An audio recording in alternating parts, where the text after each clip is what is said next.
அனைவருக்கும் மாலை நேர வணக்கம். தாமரை வேர்ல்டு ஸ்கூலுடைய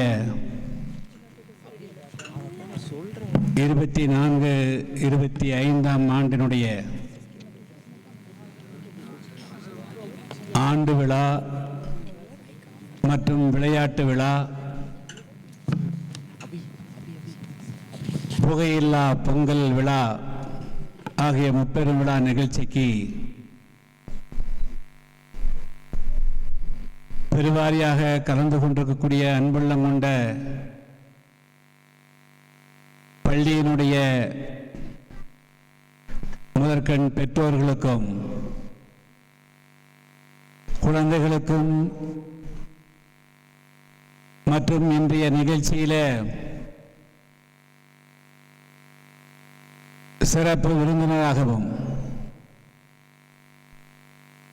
தமிழகத்திலே நாட்டுப்புற பாடல் என்றாலே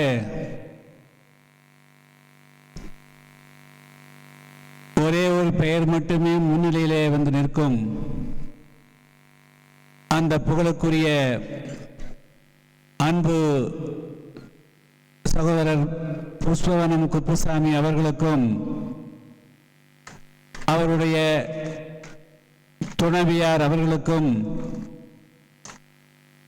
மேடம் சந்திரிகா கிருஷ்ணசாமி அவர்களுக்கும் பள்ளியினுடைய செயலாளர் சங்கீதா அவர்களுக்கும் இயக்குனர் ஷியாம் அவர்களுக்கும் சமீரா அவர்களுக்கும் ஓமநாத் அவர்களுக்கும் மற்றும் பள்ளியினுடைய முதல்வர்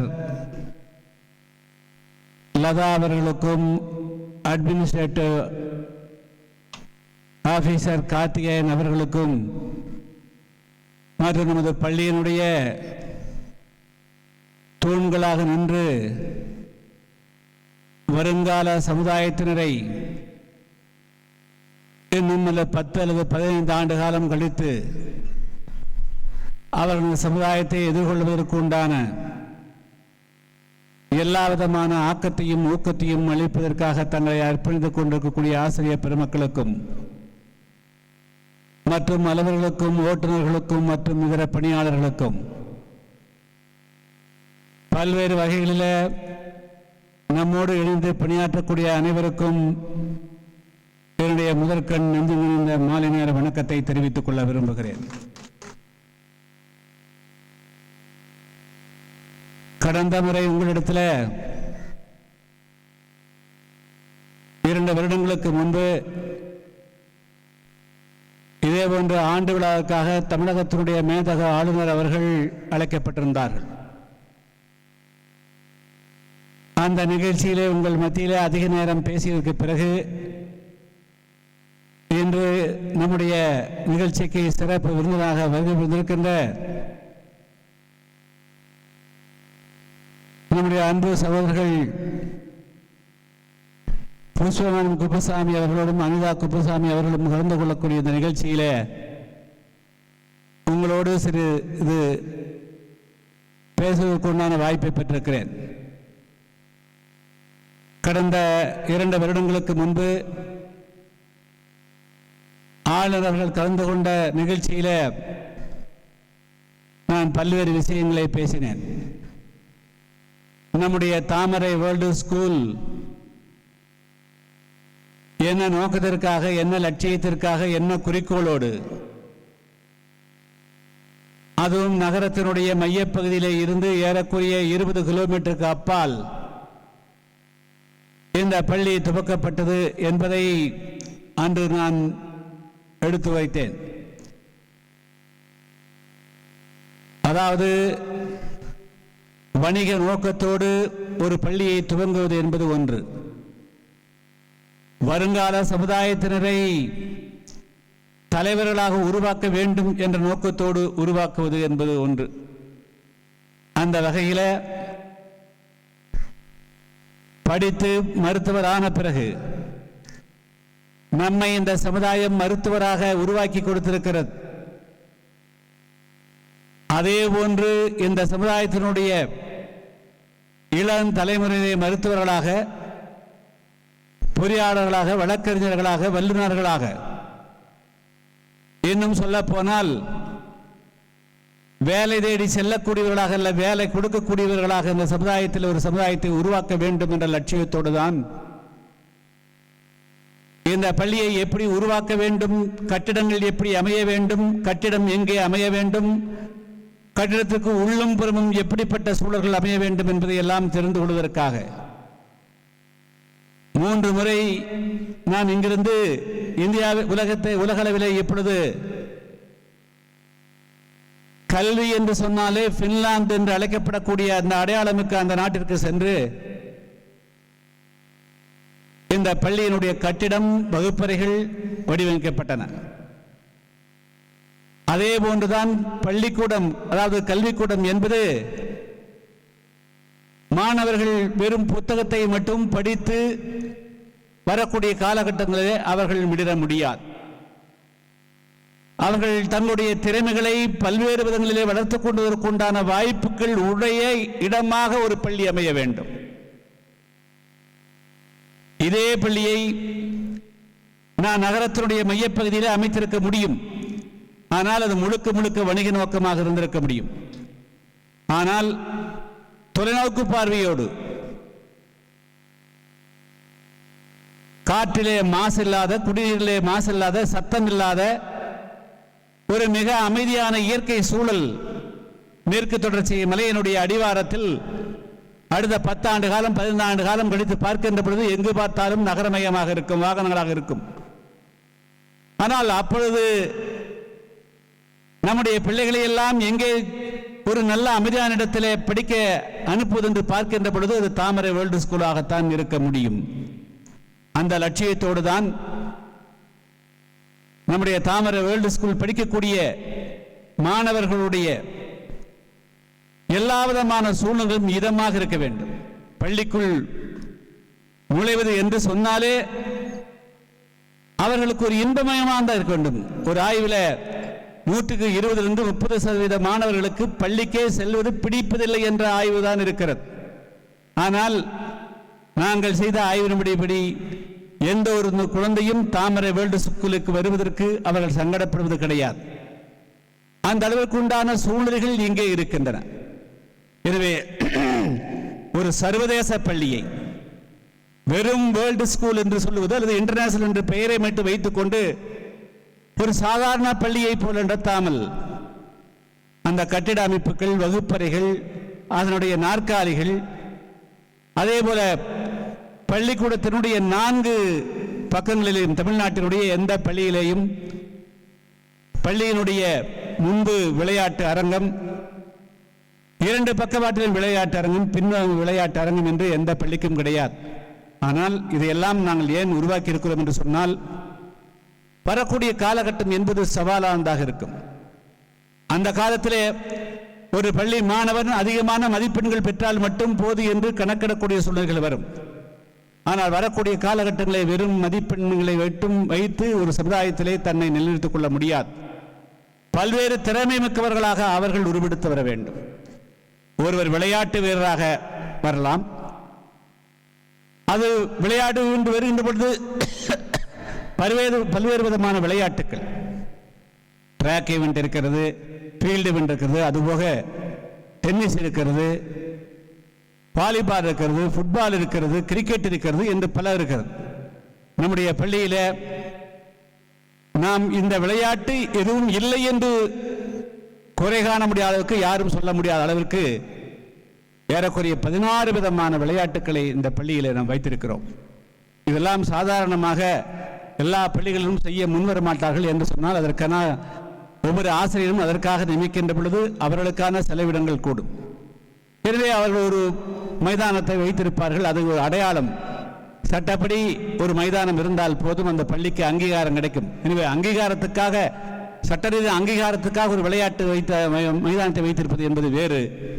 ஆனால் பெற்றோர்களுடைய அங்கீகாரம், குழந்தைகளுடைய மனப்பூர்வமான அங்கீகாரத்துக்காகத்தான் இந்த பள்ளியிலே எங்கு பார்த்தாலும் எல்லா இடங்களிலும் விளையாட்டு மைதானங்களை நாங்கள் சர்வதேச அளவுக்கு synthetic court, basketball court synthetic court, tennis court synthetic, அதே போல ஸ்கேட்டிங் சிந்தட்டிக், இதுபோல ஒவ்வொன்றாக உயர்ந்த தரத்தோடு இந்த பள்ளி என்னுடைய எல்லா விதமான கட்டுமானங்களும் உருவாக்கப்பட்டிருக்கின்றன.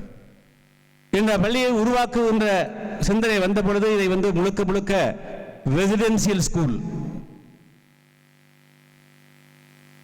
இதை முழுக்க உண்டு உறைவிட பள்ளியாகத்தான் உருவாக்க வேண்டும் என்பதற்காகத்தான் நகர்ப்புறத்தில் இருந்து அதிக தூரம் கொண்டு வந்து எல்லா விதமான சூழ்நிலையும் சர்வதேச மாணவர்களையும் இங்கே கொண்டு வந்து சேர்க்க வேண்டும் என்ற அந்த சிந்தனையோடு நம்முடைய பகுதியில் கிராம சூழ்நிலையில் அந்த பள்ளியும் இருக்க வேண்டும் என்ற உணர்வோடு இந்த பள்ளியை துவக்கினோம்.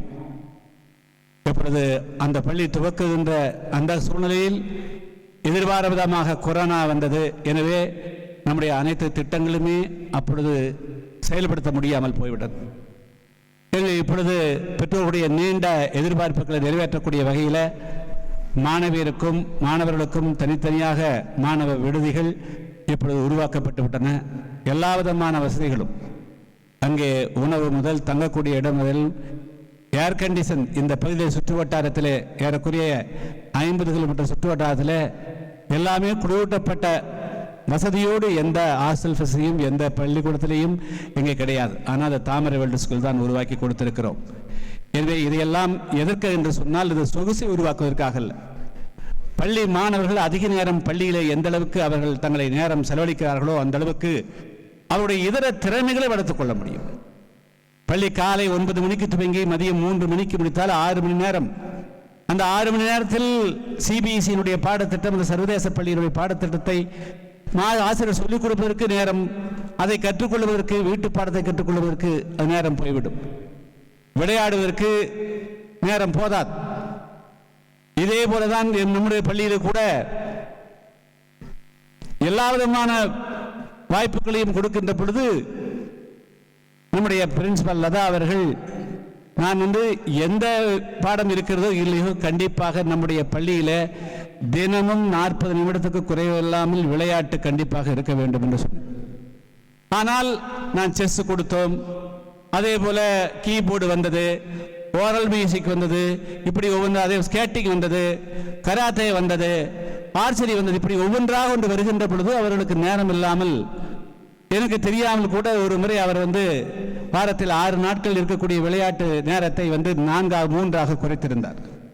நான் அதை ஒரு முறை வந்தபோது எந்த காரணத்தை கொண்டும் குழந்தைகளுக்கு தினமும் ஒரு பீரியட், ஒரு 40 நிமிடத்தை விளையாட கொடுக்க வேண்டும் என்ற அடிப்படையில் நம்முடைய பள்ளியில் தினமும் எல்லா குழந்தைகளும் ஒரு 40 நிமிடத்தில் விளையாட்டுக்காக ஒதுக்கக்கூடிய சூழ்நிலை உருவாக்கிறது. எனவே இதையெல்லாம் எப்படி பார்க்க வேண்டும் என்று சொன்னால், இந்த காலகட்டம் பல்வேறு விதமான மன அழுத்தங்களை இருக்கக்கூடியது. விளையாட்டு என்பது விளையாட்டாக பார்க்கக்கூடியதல்ல. விளையாட்டே வாழ்க்கை திறனை வளர்த்துக் கொடுத்து அதே வாழ்க்கையில ஒரு முன்னேற்றம். இன்றெல்லாம் 18 வயதிலே குகேஷ் என்ற நம்முடைய தமிழ்நாட்டு பள்ளியிலே படித்த ஒரு மாணவர் இன்று செஸ்ஸிலே உலக சாம்பியனாக வந்திருக்கிறார் என்று பார்க்கின்ற பொழுது நாம் பெருமைப்படுகிறோம், மகிழ்ச்சி கொள்கிறோம். நம்முடைய பிள்ளைகளையும் அதே போன்ற செஸ்ஸிலோ, டென்னிஸிலோ, ஃபுட்பாலிலோ, அது ஓட்டப்பந்தயத்திலோ வேறு என்றாவது ஒன்றிலே அவர்களை அந்த அளவுக்கு உயர்த்த வேண்டும் என்று சொன்னால் அதற்கான கட்டுமானங்கள் எங்கே இருக்கிறது என்று பார்த்தால் அது தாமரை வேர்ல்டு ஸ்கூல் தான் இருக்கிறது. அதையெல்லாம் உருவாக்கி கொடுத்திருக்கிறோம். எனவே படித்து மட்டும்தான் முன்னேற வேண்டும். அந்த படிப்பிலே எங்கேயாவது ஒரு வேலையை தேடி இல்லை. இவர்கள் திறமைகளை விளையாட்டிலே திறமையை வளர்த்துக் கொள்வது மூலமாக, அவர் செஸ் விளையாட்டாக இருக்கலாம், டென்னிஸா இருக்கலாம், டேபிள் டென்னிஸா இருக்கலாம், ஆர்ச்சரியா இருக்கலாம், ஷூட்டிங்கா இருக்கலாம், எது வேணா இருக்கலாம், மியூசிக்கும் கூட இருக்கலாம், டான்ஸ் இருக்கலாம். எனவே நம்முடைய பள்ளியில் இந்த விளையாட்டு இல்லை என்று சொல்லக்கூடிய முடியாத அளவுக்கு நாம் அத்தனை வசதிகளையும் உருவாக்கி கொடுத்துக்கிறோம். எனவே நேற்று விளையாட்டு போட்டியில் எல்லோருக்கும் பிரைஸ் கொடுத்தோம். அது எதற்காக என்று சொன்னால், இது நம்முடைய, அதாவது சவுண்ட் மைண்ட் சவுண்ட் பாடி, நல்ல திடகாத்திரமான உடம்பில் தான் திடகாத்திரமான செயல்பாடும் மூளையும் இருக்க முடியும். அந்த வகையில் வரக்கூடிய காலகட்டங்களிலே யாரும் நோயாளியாக இருக்கக்கூடாது என்று சொன்னால், இப்பொழுது இளம்பிரவயத்திலிருந்தே அவர்கள் தங்களுடைய உடல்நிலை, இதயத்தை, தசைகளை, மூளையை, அதே போல எல்லாவற்றையும் வலுவாக்கிக் கொள்ள வேண்டும். எனவே குழந்தைகள் விளையாடுவது ஒன்று, தன்னுடைய உடலை வலுவாக வைத்துக் கொள்வது இன்னொன்று, அந்த விளையாட்டிலேயே அவர்கள் முக்கியத்துவம் பெற்று நிபுணத்துவம் பெற்று அதிலே உலக அளவுக்கு பிரசித்தி பெறுவது. எனவே அதற்குண்டான எல்லா வாய்ப்புகளையும் ஏற்பாடு செய்து கொண்டிருக்கிறோம்.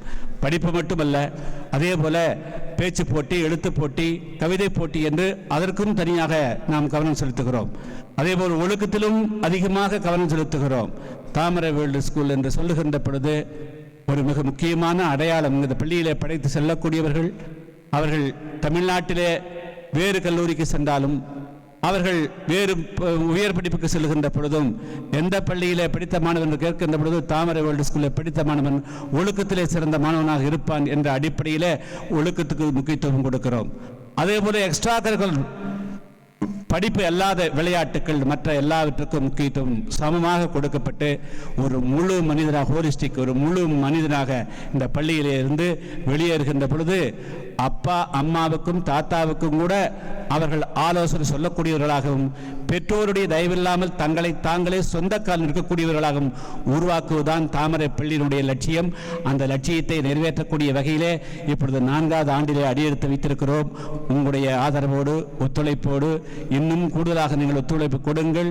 இந்த பள்ளியை இன்னும் சர்வதேச அளவுக்கு ஒரு முதல் பள்ளியாக நிச்சயமாக மாற்றி காட்டுவோம் என்று கேட்டுக்கொண்டு இந்த நிகழ்ச்சியிலே பங்கு பெற்றக்கூடிய அனைத்து பெற்றோர்களுக்கும் அதே போல குழந்தைகளுக்கும் உற்றார் உறவினருக்கும் பள்ளியினுடைய ஆசிரியர் பெருமக்கள் அவருடைய உழைப்பில்லாமல் ஒத்துழைப்பில்லாமல் பங்களிப்பில்லாமல் அவருடைய ஈடுபாடு இல்லாமல் எதையுமே செய்ய முடியாது. பள்ளியில் வெறும் சாதாரணமான தூண்கள் எல்லாம் மட்டுமே இந்த பள்ளி கட்டடம் இருக்கலாம். ஆனால் கல்வி என்பது ஆசிரியர்கள் என்ற தூண்களால் பள்ளி முதல்வர் என்ற தூண்களால் தான் இது அமைக்கப்படுகிறது. அது மட்டுமல்ல, பெற்றோர்களுடைய சமமான பங்கு. அந்த காலத்தில் யாரும் நாமெல்லாம் படிக்கின்ற பொழுது பள்ளிக்கு என்றாவது ஒரு நாள் கூப்பிடுவார்கள். ஆனால் அப்படியல்ல. இந்த காலத்தில் ஆசிரியர்களோடு பள்ளி முதல்வரோடு பெற்றோர்களும் சமமாக பயணித்தால் தான் இந்த குழந்தைகளை நாம் எந்த இலக்குக்கு அடைத்து செல்ல வேண்டும் நினைக்கிறோமோ அந்த இலக்கை அடைய முடியும். எனவே சாதாரணமான இந்த பள்ளி அல்ல, இது உலக தரத்திற்கு உங்களுடைய குழந்தைகளை உயர்த்துவதற்கான அடித்தளம் இருக்கக்கூடிய பள்ளி என்பதை மட்டும் சுட்டிக்காட்டி இந்த ஆண்டு விழா டாஸ்லிங் 25 வெற்றியடைய வாழ்த்துகிறேன். புஷ்பன் குப்புசாமி அவர்களை ஏறக்குறைய 30 ஆண்டு காலமாக அவரை நமக்கு தெரியும். அவர் மாணவ பருவத்தில் முடிச்சுட்டு அப்போ தான் இப்போ மற்ற டிவியில் வந்திருக்குதுங்க. அப்போது பொதிகை மட்டும்தான் இருக்கும். அந்த பொதிகையில் ஒரு நாட்டுப்புற பாடல் என்று சொன்னால் அது புஷ்பன் அவர் இருக்க முடியும். இந்த ராசாத்தி உன்னை நம்பின்னு முதல்ல பாட்டு அவர் பாடுவார். அப்போ அவர் அறிவும் இல்லை. அதுக்கு பிறகு நான் பொலிட்டிக்கலாக அரசியல் ரீதியாக எல்லா பதிவும் வரும்போது எங்காவது 2 பேரும் பாடிட்டு இருப்பாங்க. நான் போய் மேடையில் பார்த்து அவர்களுக்கு வாழ்த்து சொல்லுவேன். அதனால் அவர்கள் தமிழ் சமுதாயத்தில் தமிழ் உணர்வை வளர்ப்பதற்கு பல்வேறு விதங்களிலே பாடுபடுகிறார்கள். அவர்கள் தங்களுடைய நாட்டுப்புற கலையின் மூலமாக தமிழை வளர்ப்பதற்கும் தமிழ் சமுதாயத்தினுடைய அடையாளத்தை மீட்டெடுப்பதற்கும் அவர்கள் தங்களை அர்ப்பணித்துக் கொண்டிருக்கிறார்கள். அவர்கள் இன்றைய நிகழ்ச்சியிலே சிறப்பு விருந்தினராக கலந்து கொண்டது எங்களுக்கும் எங்களுடைய குடும்பத்தாருக்கும் தாமரை பள்ளிக்கும் உங்கள் அனைவருக்கும் மிகப்பெரிய ஒரு பெருமிதம் என்பதையும் சுட்டிக்காட்டி நிகழ்ச்சியிலே பங்கு பெறுவதற்கு 10 பேர் குழுவோடு அவர் சென்னையிலிருந்து வருகை வந்திருக்கிறார். அவர் இந்த நிகழ்ச்சிக்கு பெருமை அடைகிறோம். நிகழ்ச்சியை வெற்றிகரமாக்கி தர வாழ்த்துகிறேன். நன்றி, வணக்கம்.